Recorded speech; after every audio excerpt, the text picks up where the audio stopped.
Seni ishkal yoqadi menga. Senikiga manikiga. Siznikiga? To'g'risi. Juda ko'p odam, hatto katta boshqaruv lavozimlarida ishlaydigan yoki jamiyatda kuchli intellekti va keng fikrlash doirasi bilan tanilganlar ham qanaqadir ma'noda o'z hayotlarini faqatgina o'zlari boshqarishadi deb o'ylashlari mumkin. Lekin bu albatta PR industriyasini ortida turgan odamlar tomonidan bizning qulog'imizga ilingan lag'mon xolos.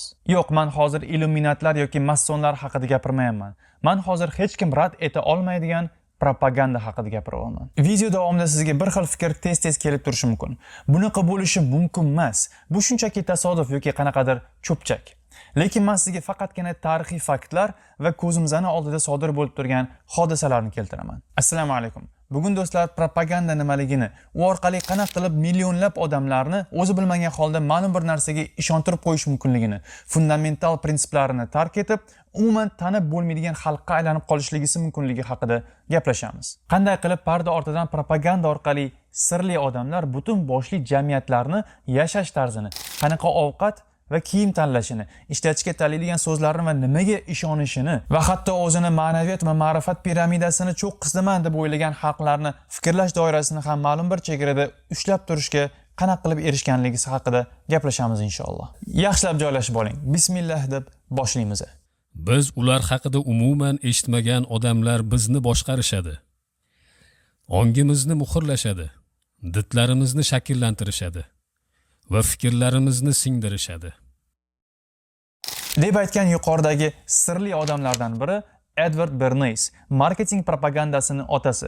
Lekin Bernays va uning izdoshlari haqida inshaalloh birozdan so'ng gaplashamiz. Propaganda bu ma'lum bir fikrlar, g'oyalar va faktlarni ommaviy tarzda tarqatib, ma'lum bir guruh yoki odamni pozitsiyasini qo'llab-quvvatlash yoki qoralash uchun ishlatiladigan instrument. Propaganda faqatgina siyosatshunoslar tomonidan siyosiy maqsadlarni amalga oshirish uchun yoki aksincha marketologlar tomonidan sizga o'zini produktini o'tkazib, sizni ustingizda pul ishlash uchungina ishlatilmaydi. Lekin albatta bularga ham ba'zi misollarni keltiramiz. Men ustimdan xohlaganingizcha kulishingiz yoki fikrlarimga qo'shilmasligingiz mumkin, lekin hozir propagandadan eng makkarona va aqlli foydalanayotgan kimsa bu shayton. Iblis. O'tkazib yubording-ku, hozir qanaqadir aqlli gap etasanmi desam? Shaytonga nima bor mavzuda? Xo'p, senga bu slishkim klishe yoki zerikarli eshitilyapti, bilaman. Shayton propagandasiga inshaalloh sal turib yetib kelamiz, lekin hozir mana bu gapni eshitib ko'ring. Yaxshilab eslab qoling. Biz uchun boshqa hamma san'atlardan eng muhimi bu kino. Bu gaplar mashhur rejissyor yoki taniqli aktyorning gaplari emas. Bu so'zlar Leninga tegishli. Kino bu yangi propaganda mashinasi ekanligini Lenin tushunib yetgan. Lekin atigi 50-60 yil ichida kino industriyasi odamlarga qanday yashashni o'rgata boshlashini yoki qadriyatlarini shakllantirishgacha borishini Lenin bilganmi yo'qmi, bizga qorong'u. Lekin u kino propagandasidan o'z manfaatlari uchun yaxshigina foydalanib ketdi. Va albatta bu tusdagi propaganda faqatgina bolsheviklar yoki SSSRgagina cheklanmagan. Masalan, o'sha 1943-yilda chiqqan Donald Duck multfilmida Donald Duck natsist Germaniyasida yashash qanaqaligini tushida ko'radi. Toshday qattiq arrida kesish kerak bo'lgan non, qo'pol odamlar, qon rang g'amgin kartinka, zolim rejim va boshqa har xil ko'ngilni g'amga soladigan omillar. Lekin keyin Donald Duck multfilmning oxirida Amerika bayrog'i rangidagi pijamada uyida uyg'onadi. Quyosh sharaqlab turibdi, hamma xursand, ozodlik haykalini ko'rib, jonajon Amerika ekanligini eslab xursand bo'ladi. Albatta siz bilan menga o'xshash kattalar uchun bunaqa to'g'ridan to'g'ri fikr singdirish men propagandaman deb baqirib turadi. Lekin gap shundaki, bu multfilm kattalar uchun emas, yosh bolalarga mo'ljallangan edi. 1914-yilda Birinchi jahon urushi boshlanganida Amerika aholisi urushga qo'shilishga skeptik tarzda qaragan va neytral pozitsiya saqlash tarafdori edi. Shu bois 1917-yilda o'sha paytdagi Amerika prezidenti Woodrow Wilson Krill komitetini tashkil qildiradi. Krill komitetining yagona vazifasi qo'lida bor hamma media vositalaridan foydalanib, Amerika xalqini urushga qo'shilishga xohlab qolishiga erishish edi. Urushga qo'shilishga qattiq qarshilik ko'rsatgan xalq tomoniga urushga qo'shilish aslida nimaga yaxshi narsa ekanligi haqida subliminal xabarlar kela boshladi. Kino, musiqa, radio, gazeta va boshqa media vositalar orqali Krill komiteti atigi 6 oy ichida Amerika xalqini urushga o'ch, Germaniyadan nafratlanuvchi va Amerika albatta urushga qo'shilish kerak deb baralla aytadigan xalqqa aylantirdi. Krill komitetining rahbari George Krill o'z harakatlarini tasvirlab aytadiki, Bu erkaklarning onglari uchun kurash edi. Ularning ishonchlarini zabt etish uchun kurash edi va jang chizig'i mamlakatdagi har bir uydan o'tardi. Krill va uni komitetini butun Amerika xalqini manipulyatsiya qilishda va ularga yolg'on gapirishda ayblashganmi? Ha, albatta. Lekin George Krill bunga mana shunday javob bergan. Haqiqat va yolg'on ixtiyoriy atamalar. G'oyaning kuchi uning ilhomlantiruvchi qiymatida. Uning rost yoki yolg'onligi juda kam ahamiyatga ega. Bu gap menga mana bunaqa eshitindi. Men o'zim to'g'ri ish qilman deb o'ylasam, bo'ldi, mana shunisi yetarli. Sizga farqi bo'lish kerak emas. Men sizga haqiqatni gapiryapmanmi, yo'qmi? Men o'zim bilaman u to'g'ri ish qilayotganimni. Bo'ldi, qiziqmay qolganiga. Albatta, propaganda kino industriyasi bilan chegaralanib qolmadi. Internet paydo bo'lishi propaganda ta'sirini kosmik tezlikda kuchayishiga olib keldi. Endi davlatlar faqatgina o'z xalqlari emas, butun dunyoga ta'sir o'tkazish kuchiga ega bo'lishdi. Kino, musiqa, ijtimoiy tarmoq ulkan propaganda sanoatiga aylandi va ular orqali davlatlar o'z hayot tarzlarini boshqalarga o'tkazishni boshlashdi. Ulardan ta'sirlangan mahalliy blogerlar o'z auditoriyasiga bu propagandani reklama instrumenti rolini o'ynab kelishyapti. Bizda ko'pincha yevropeyskiy oila zamonaviy oila tushunchasi bilan sinonim sifatida ishlatilinishi ham shu sababdan bo'lsa kerak. But there is another very important phase of warfare. It has as its target not the body, but the mind of the enemy. Internetda hozir mafkuraviy jang ketyapti. Kimki internetga narsa yuklar ekan, tan oladimi yo'qmi, baribir uni ko'proq odam kuzatishini xohlaydi. Bundan men ham istisno emasman. Men ham xohlayman videolarim ko'proq like va prosmotr yig'ishini, fikrlarim ko'proq odamga yetib borishini va fikrlarim muhokama qilinishini va kommentariyalar ko'proq bo'lishini. Lekin albatta professional tarzda. Quruq mashhurlik shaxsan menga kerak emas. Lekin meni ishim shunaqa ekanki, meni internetdagi ovozim balandroq, shaxsiy brendim kuchliroq bo'lish kerak va meni ko'proq odam eshitish kerak ekan.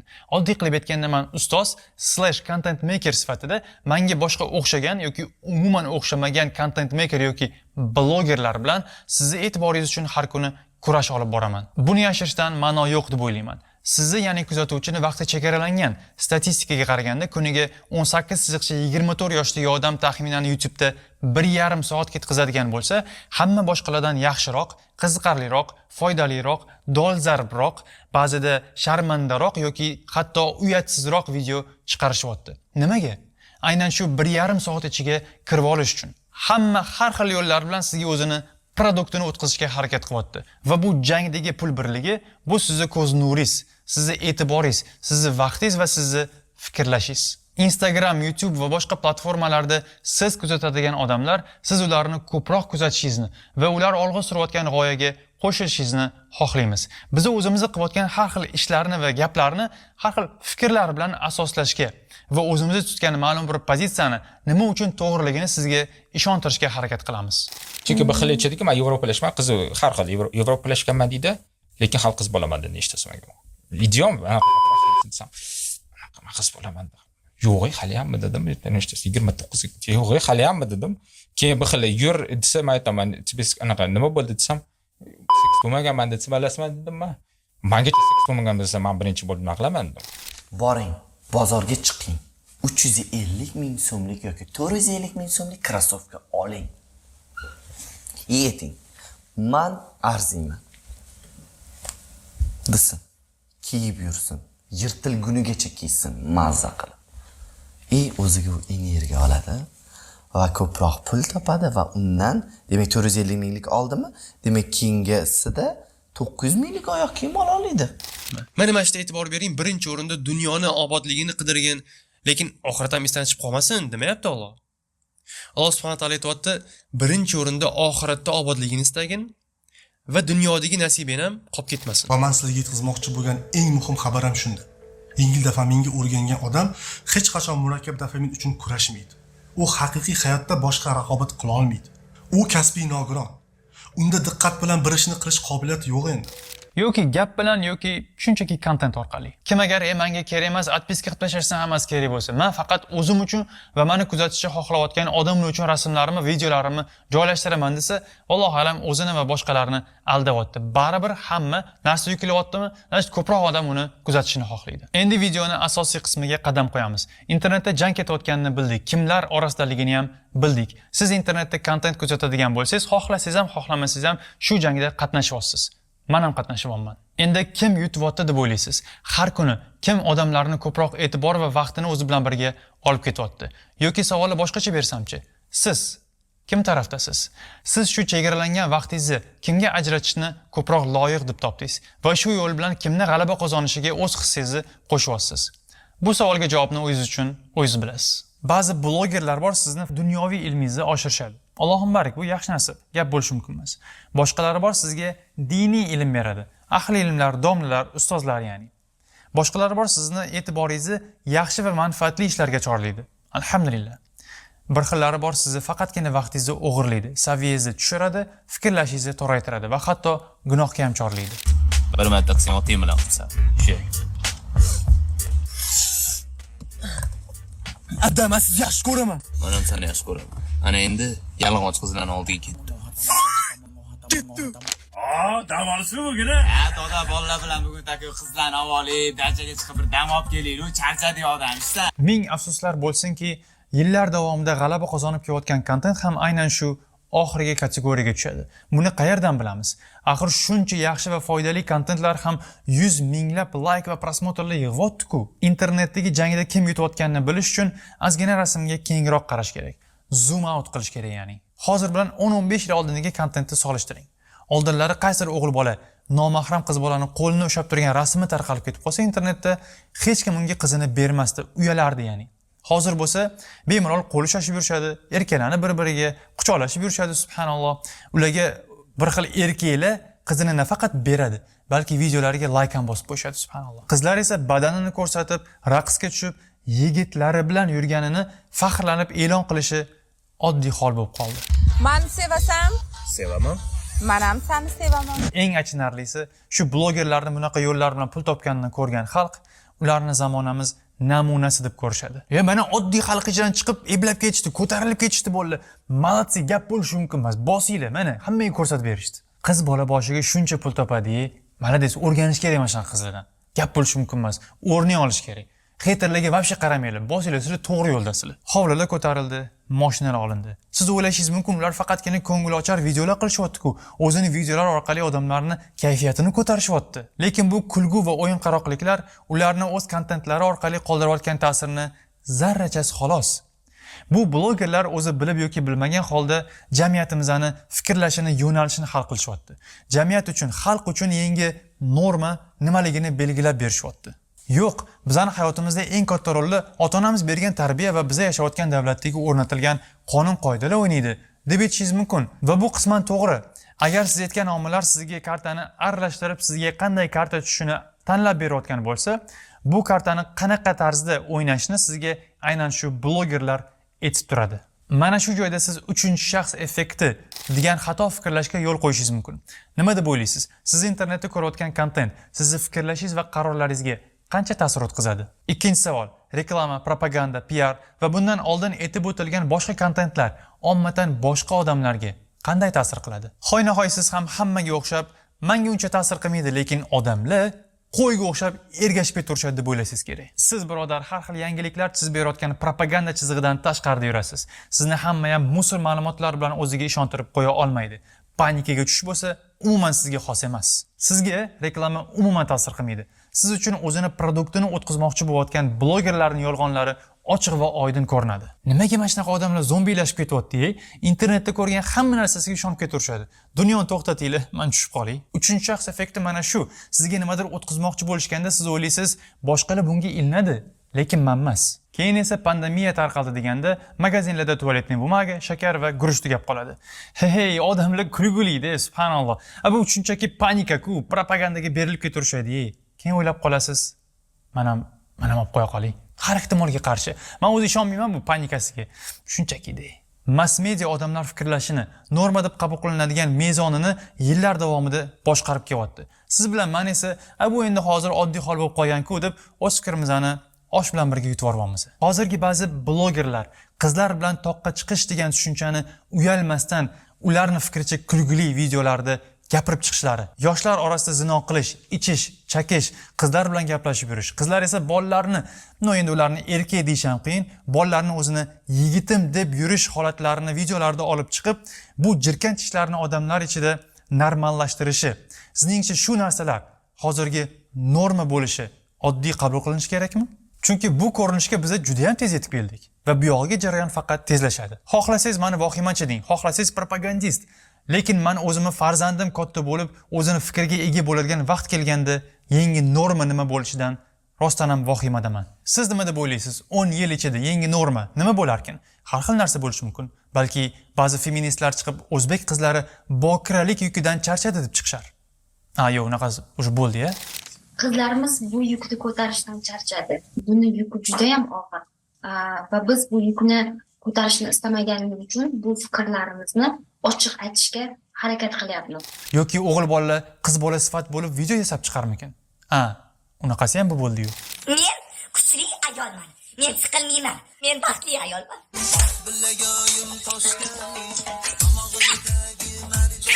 Jonimga qasd qilyapman. Nima bo'ldi desanglar? Ikkidan sovg'a kelmadi deylar.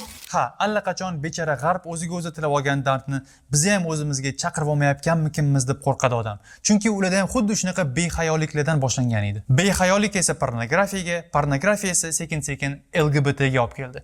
LGBT esa gender disforiyasiga. Erkaklar o'zini ayol deb, ayollar esa o'zini erkak deb e'lon qila boshlashdi. Keyin esa ayol o'zi nima deganligini kelisha olmay o'tirishdi. Is that no one who espouses it can even tell you what these words mean. It's like, what is a woman?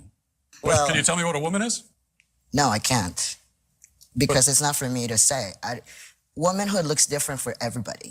You stood up here and said trans women are women. Yes. Tell me what you mean. What is a woman? So here's the thing. So I do not define what a woman is because I do not identify as a woman. Bugun esa odamlar o'zini qarama-qarshi jins egasi deb e'lon qilishdan zerikib, o'zini haqiqiy jinsi aslida hayvonlarga tegishli ekanini kashf qila boshlashdi.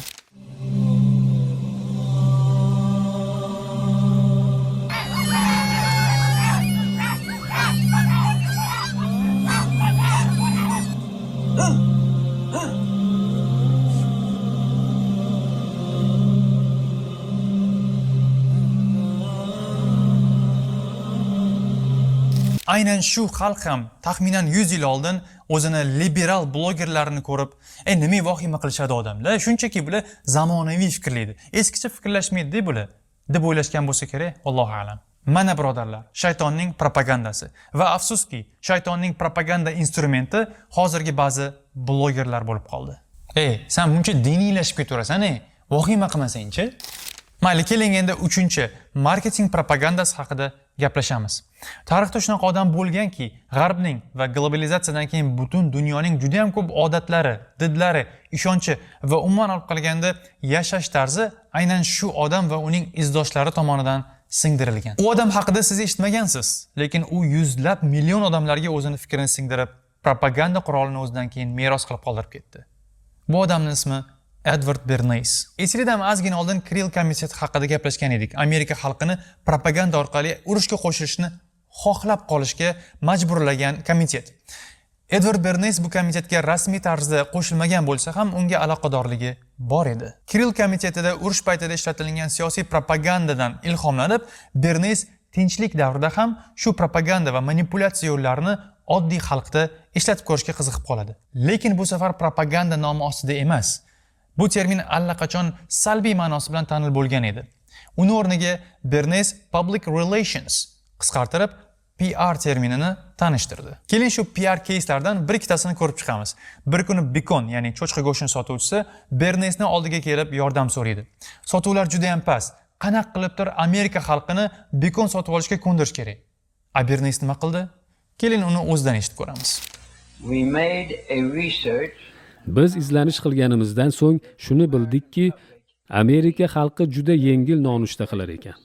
Kofe, rulet va balki apelsin soki. Biz tanish shifokorimizga borib so'rab bildikki, yengil nonushtaga qaraganda og'irroq nonushta sog'liq jihatidan to'g'riroq ekan. Chunki kechqurun badan energiya sarflaydi va kun davomida unga muhtoj bo'ladi. Keyin biz shifokorimizdan u 5000 ta boshqa shifokorlardan ular uni fikriga qo'shilishadimi, yo'qmi, bepulga so'rab berishini iltimos qildik. U bundan mamnun bo'lishini aytdi. Keyin biz 5000 ta shifokorga xatni olib borib berdik. Tabiiyki, ularni hammasi Amerika xalqi uchun og'ir nonushta yengil nonushtadan yaxshiroqligiga qo'shilishdi. Bu xabar esa butun davlat bo'yicha nashriyotda chop etildi va gazeta sarlavhalarida 4500 ta shifokor sog'liqni yaxshilash uchun og'ir nonushta qilishga chaqiradi deb yozishdi. Va ularning ko'pchiligi bekon va tuxum bunday nonushta namoyandasi bo'lish kerak ekanligini aytishgan. Shundan so'ng bekon savdosi yanada rivojlanib ketgan. Bozorni bu yo'l bilan hosildorligini oshirib, Bernays bekon reklamasini ekishni boshlaydi. Bu aksiya 6 oygina davom etmasdan bekon sotuvlari stratosferani teshib uchib ketadi. Bernays odamlarni nafaqat bekonni sotib olishga ko'ndirdi, balki bekon va tuxumni Amerikani rasmiy nonushtasiga aylantirdi va xalqni bu kombinatsiyani manipulyatsiya orqali sevib qolishiga majburlab qo'ydi. Butun dunyo ham Amerikaliklar nonushtasi tushunchasiga yopishib, bekonni shunaqa sevib qolishdiki, hozir dunyoda 3 ta xalqaro bekon kuni bor. Avgust, sentyabr va dekabrda. Endi tasavvur qiling, o'shanda Bernaysning oldiga bekon emas, balki sosiska yoki polufabrikat kotlet ishlab chiqaruvchisi yordam so'rab kelganda nima bo'lardi?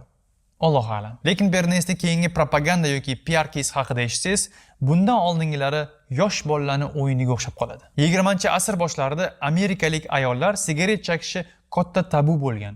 Xuddi hozir O'zbekistonda haqiqiy milliy muslima ayoli ko'chaga chiqib olib sigaret tutatib tursa, qanaqa ko'rinadi? Xuddi shunday. 1908-yili Nyu-Yorkda umuman ayollar jamoat joyida sigaret chekishni taqiqlab qo'yishadi.